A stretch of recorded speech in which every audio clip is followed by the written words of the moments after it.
Saludos, estudiantes, familiares que nos acompañan y a nuestros queridos docentes. En el encuentro anterior dejamos un grupo de actividades que espero que la hayan podido resolver para sistematizar los contenidos de la unidad tratada número 3, electricidad y magnetismos. Y al mismo tiempo tuvieron la posibilidad de hacer la actividad experimental con la ayuda de sus familias. Por lo tanto, en el encuentro de hoy vamos a estar tratando la unidad número 4 del programa de 9º grado, Luz y dispositivos ópticos. Pero antes queremos recordar algunos de los contenidos fundamentales que vimos en el encuentro anterior. Por ejemplo, tenemos una bobina donde circula la corriente eléctrica y en ella nos están señalando las líneas de inducción del campo magnético. Por lo tanto, si quisiéramos determinar la polaridad de esa bobina, ¿qué aspectos tuviéramos que tener en cuenta? ¿Cómo lo podríamos hacer? Tendríamos que tener en cuenta que las líneas de inducción del campo magnético salen por el polo norte y entran por el polo sur. Por lo tanto, nos quedaría de esta manera, un norte y un sur. Ahora, si ponemos a interactuar el imán con la bobina, vamos a observar qué pasa. Pues vamos a darnos cuenta y ya nos vamos a percatar que va a existir una atracción. ¿Por qué va a existir una atracción? Porque polos magnéticos diferentes se atraen. Ahora, también podemos representar las líneas de inducción del campo magnético en el imán, al igual que como lo teníamos representado en la bobina.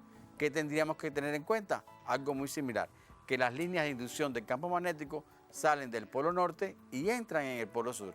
Por lo tanto, nos queda de esa manera y tener en cuenta que las líneas van a ser cerradas y concéntricas. Ahora, también podemos preguntar o llegar a la conclusión cómo podemos intensificar las líneas de campo magnético en la bobina. Por lo tanto, lo podemos hacer de esta manera, aumentando el número de espiras y también aumentando la intensidad de la corriente que circula por el circuito. Hasta aquí podemos ir, una primera parte de lo que queríamos recordar del encuentro. Pero también estudiamos la ley de inducción electromagnética de Faraday. Por lo tanto, también vamos a hacer referencia en este momento. Aquí tenemos una bobina con un galvanómetro y un imán. Por lo tanto, queremos ver entonces cuál sería el procedimiento que podemos trabajar. ¿Cómo podemos obtener corriente en la bobina? ¿Cómo podremos lograr que ese galvanómetro, que es un instrumento de medición, me registre una corriente eléctrica que circule? Pues bueno, lo podemos hacer a través del movimiento del imán.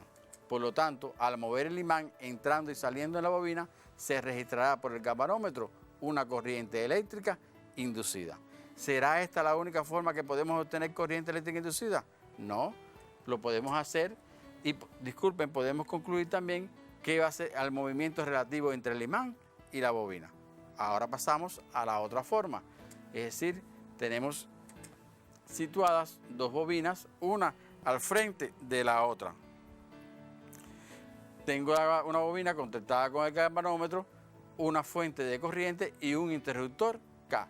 Y a las dos bobinas me la va a unir un núcleo de hierro. Por lo tanto, al abrir y cerrar el interruptor K, el galvanómetro registrará una corriente eléctrica inducida, al igual que cuando movemos ambas bobinas.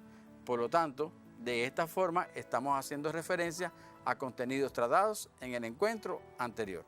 Por lo tanto, como también les expliqué, en este encuentro vamos a estar trabajando todo relacionado con la unidad número 4 y última del programa, Luz y dispositivos ópticos, que me va a dar la medida o queremos que en este caso, además de la libreta, su libro de texto, su lápiz, tengan a mano una regla, un semicírculo y en el caso de los que puedan un compás, porque lo vamos a necesitar en el transcurso del encuentro. Por lo tanto, le estamos presentando el tema del encuentro de hoy, luz y dispositivos ópticos.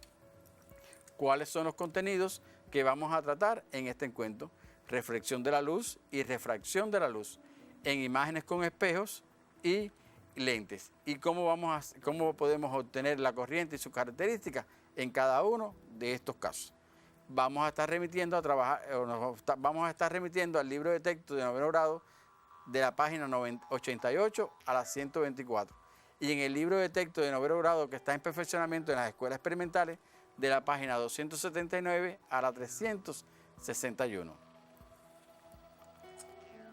Vamos a recordar, ¿a qué denominamos luz? Luz es aquella parte del espectro de ondas electromagnéticas a lo que el ojo humano es sensible y que es capaz de producir una visión. Por lo tanto, vamos a ver que para producir esa visión vamos a tener en cuenta que entre 4,3 por 10 a la 14 Hz y 7,5 por 10 a la 14 Hz de frecuencia es luz visible, luz blanca. Por lo tanto, por debajo de 4,3 por 10 a la 14 Hz vamos a tener una frecuencia infrarroja y por encima de 7,5 por 10 a la 14 Hz va a ser ultravioleta. ¿Cuáles son las características de la luz y cómo se propaga? Las líneas rectas según las cuales se propaga la luz se denomina rayo de luz, como se representa en la primera figura. Y la zona dentro de la cual se propaga el haz de luz te pone de manifiesto en la segunda foto que aparece en la diapositiva que estamos mostrándole a nuestros estudiantes. Y al mismo tiempo los medios por que viaja la luz, en el aire, en el agua y en el diamante, y las velocidades de propagación de cada una de ellas. 300.000 kilómetros por segundo, 220.000 kilómetros por segundo y 124.000 kilómetros por segundo. Tenemos que ver que en estos casos la velocidad de la luz en diferentes medios, en el vacío, en el aire, en el agua y el diamante, y vemos cómo disminuye. Recordemos que la luz es una onda electromagnética. Mientras mayor es la velocidad de la densidad, mientras mayor es la densidad de los medios, su velocidad disminuye. Si en cambio lo comparamos con las ondas sonoras, que son ondas mecánicas como lo vimos en la unidad número 1, ocurre todo el proceso contrario. Recuerden, es decir, en el sonido, a medida que el medio es más denso, mayor es la velocidad de propagación de la luz. Y la luz se propaga en dos medios. Un primer medio homogéneo, donde la luz se va a propagar en línea recta, y un medio heterogéneo, donde ella se va a propagar en la forma que se representa cuando va de un medio a otro medio. Observamos que ella, en ese caso, se desvía. Y también, con la ayuda de sus profesores, recordaron todo lo relacionado con dos leyes fundamentales en esta unidad: la ley de la reflexión y la ley de la refracción. Estas leyes no tenemos que copiarlas porque ya ustedes las tienen copiadas en su libreta, y al mismo tiempo en los laboratorios que contamos en cada una de nuestras instituciones educativas, ustedes pudieron ver este procedimiento. Por lo tanto, la primera ley de la reflexión dice que el rayo reflejado está en el plano que contiene el rayo incidente y es perpendicular al espejo. Y la segunda ley dice que el ángulo de reflexión es igual al ángulo de incidencia. Como se representa allí, ángulo de reflexión va a ser igual al ángulo de incidencia. Por lo tanto, tenemos allí una superficie espectacular y reflectora. Y vamos a representar las leyes, la primera ley de la reflexión. Pero primero tenemos que tener en cuenta el contenido de octavo grado cuando fuimos a representar la fuerza en la unidad número 2. ¿Qué hicimos? Tomamos un segmento de recta, y ese segmento de recta con una saeta nos ubicaba la dirección y sentido de la fuerza. Por lo tanto, en este caso vamos a utilizar ese segmento de recta, y al mismo tiempo la saeta nos va a indicar el sentido del rayo al que estamos haciendo referencia. Por ejemplo, tenemos una superficie espectacular o reflectora, y por lo tanto vamos a hacer incidir un rayo de luz que, al chocar el punto centro de la superficie reflectora espectacular, va a aparecer la normal a la superficie. Y por lo tanto, entre la normal de la superficie y el rayo incidente va a aparecer un ángulo de incidencia. Si vemos el recorrido de ese ángulo de incidencia, podemos ver que sale de la normal al rayo incidente. Y ese rayo incidente se va a reflejar. Por lo tanto, también vamos a ubicar en él el ángulo de reflexión entre la normal y el rayo reflejado. Por lo tanto, Representamos con I el ángulo de incidencia, con R el ángulo de reflexión y podemos llegar a la conclusión de que el ángulo de reflexión va a ser igual al ángulo de incidencia. Ahora vamos a ver una peculiaridad o una característica de esta ley cuando hacemos incidir de forma perpendicular un rayo incidente, ¿no es verdad? Por lo tanto, ese rayo incidente ahí se va a reflejar por allí mismo. Por lo tanto, podemos decir que el ángulo de ese rayo incidente y el rayo reflejado van a tener valores iguales a 0. Por lo tanto, ¿se está incumpliendo la peculiaridad de esta ley, de la segunda ley? No. Ahora, vamos a pasar a la segunda ley, ley de la refracción, que nos dice que el rayo refractado está en el plano determinado por el rayo incidente y la perpendicular a la superficie en el punto de incidencia. Muy similar a la primera ley de la reflexión. ¿Por qué? Porque tenemos un rayo incidente, que es lo que vamos a cambiar, que en el primer caso, en la ley de la reflexión, ella se refleja y en este caso, ¿qué le va a pasar? Es rayo refractado. Y vamos a la ley de la reflexión. Tenemos allí dos medios, el aire y el agua.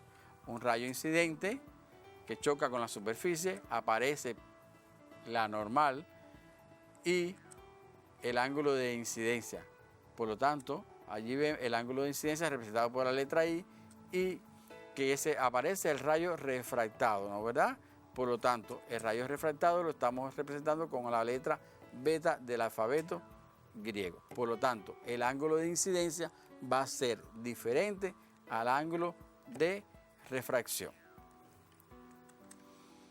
Segunda ley nos dice, si el ángulo de incidencia es de 0 grados, el ángulo de refracción también va a ser de 0 grados. Y vamos a analizar la figura A. Y como aparece allí, en su sentido, el ángulo de incidencia incide de forma perpendicular al vidrio y continúa su recorrido. Y los ángulos, ¿cómo van a ser? Igual a 0. Ahora, en los otros dos casos posteriores, a medida que aumente el ángulo de incidencia, también aumenta el ángulo de reflexión, como aparece en la figura 1, en el inciso B y en el inciso C.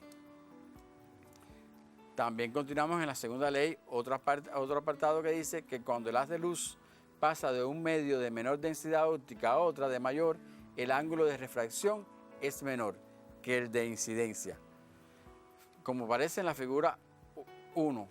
Y a la inversa, cuando pasa del medio de mayor densidad óptica al de menor, el ángulo de refracción es mayor. Es decir, que en el caso número 1 va de un medio al otro y en el caso B, en el caso número 2, es el proceso inverso. De ese medio pasa al otro, que puede ser del aire al agua o del agua al aire.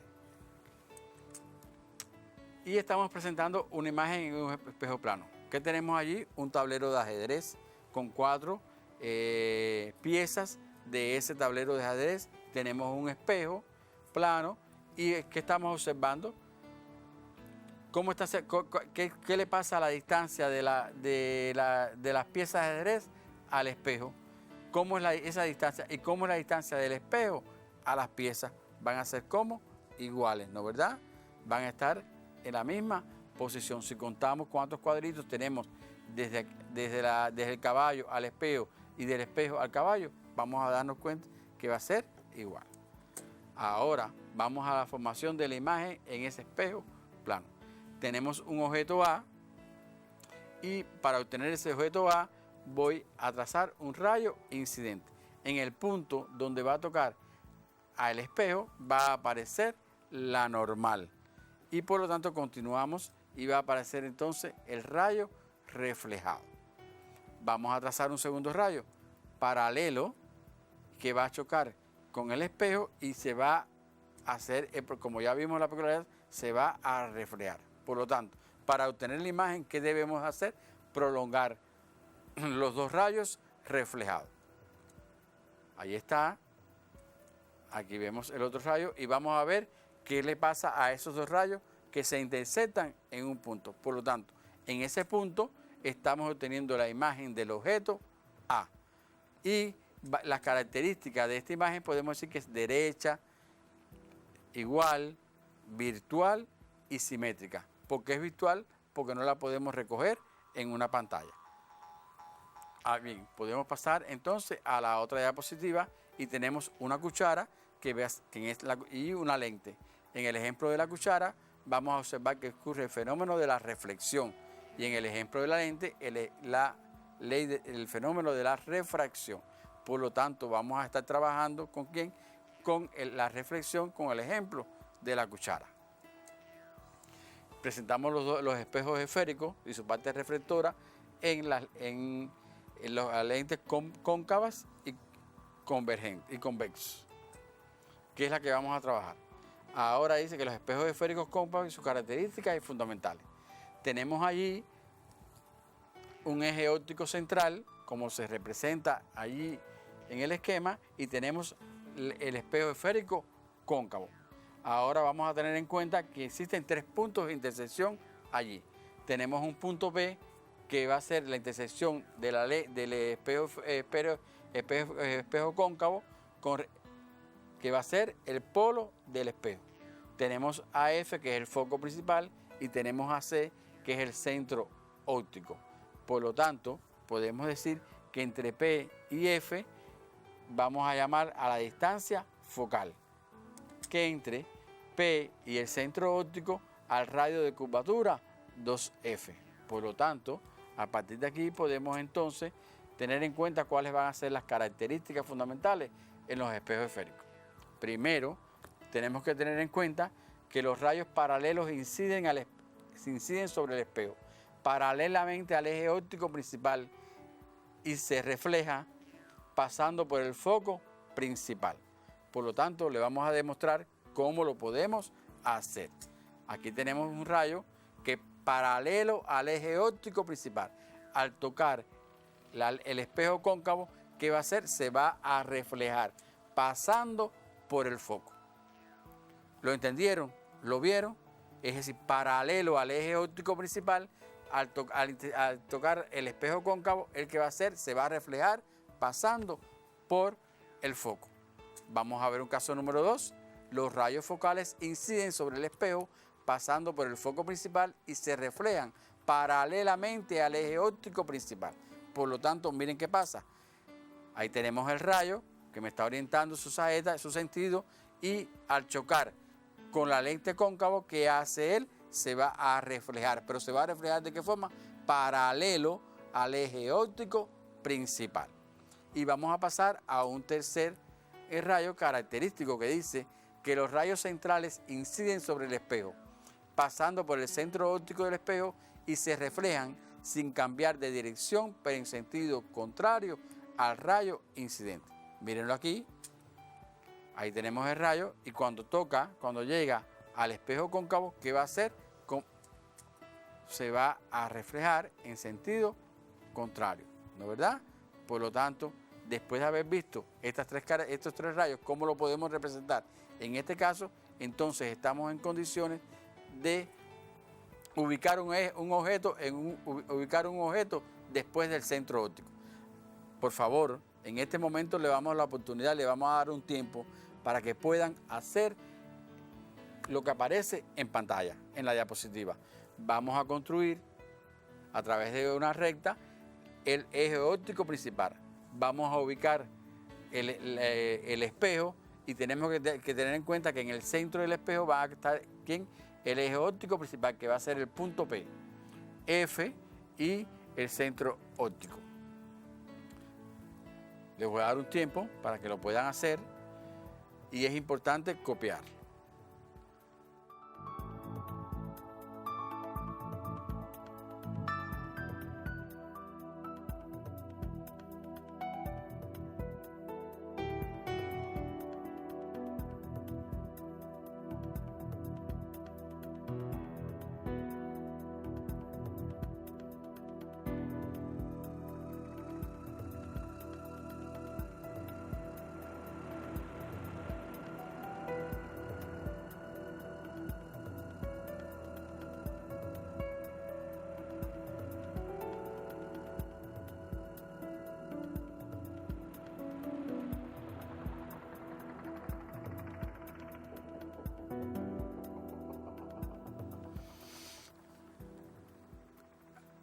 cuando estamos, ya que están trabajando en la construcción de aquí del eje óptico principal con la lente, vamos a tener en cuenta que la distancia que hay entre P y F, ¿cómo va a ser? Igual a la del centro óptico. Es decir, que la distancia tiene que ser, no puede ser 2 centímetros en un punto y 3 centímetros en otro, sino que va a ser como igual en cada uno, de P a F y de F a C. Estamos trabajando, podemos buscar alternativas, es decir, podemos tirar la foto, podemos ir grabando la clase para que nos sea mucho más fácil a la hora de estudiar y sistematizar este contenido.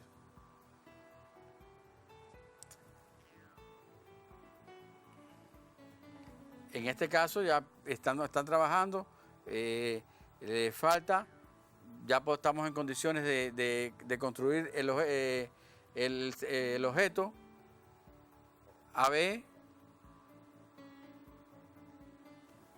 Ya vamos entonces a trazar el primer rayo, como aparece en la figura, paralelo al eje óptico principal y se va a reflejar por el foco. Vamos a trazar el segundo rayo que va a pasar por el foco y al chocar con el espejo, ¿qué va a hacer? Se va a reflejar.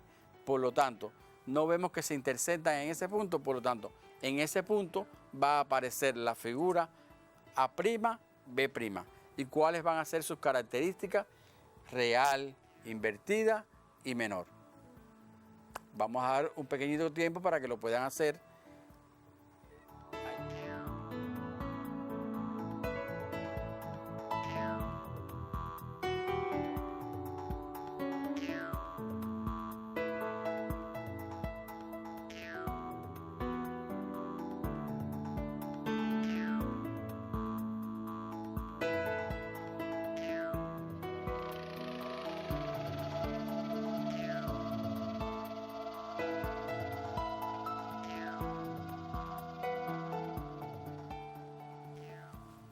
Lo pudieron hacer, es fácil.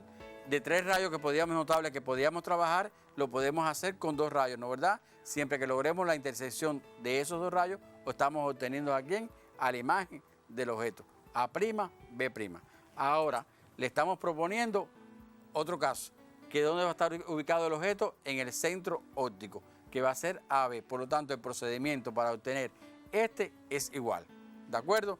Y estamos proponiendo el rayo paralelo al eje óptico principal que pasa por el foco,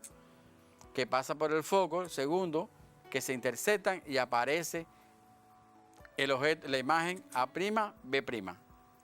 Y las características real, invertida e igual. Pasamos al otro, que va a estar ¿dónde? Entre el foco y el centro óptico, que también se lo estamos dejando de tarea para que lo puedan sistematizar con la ayuda de su familia.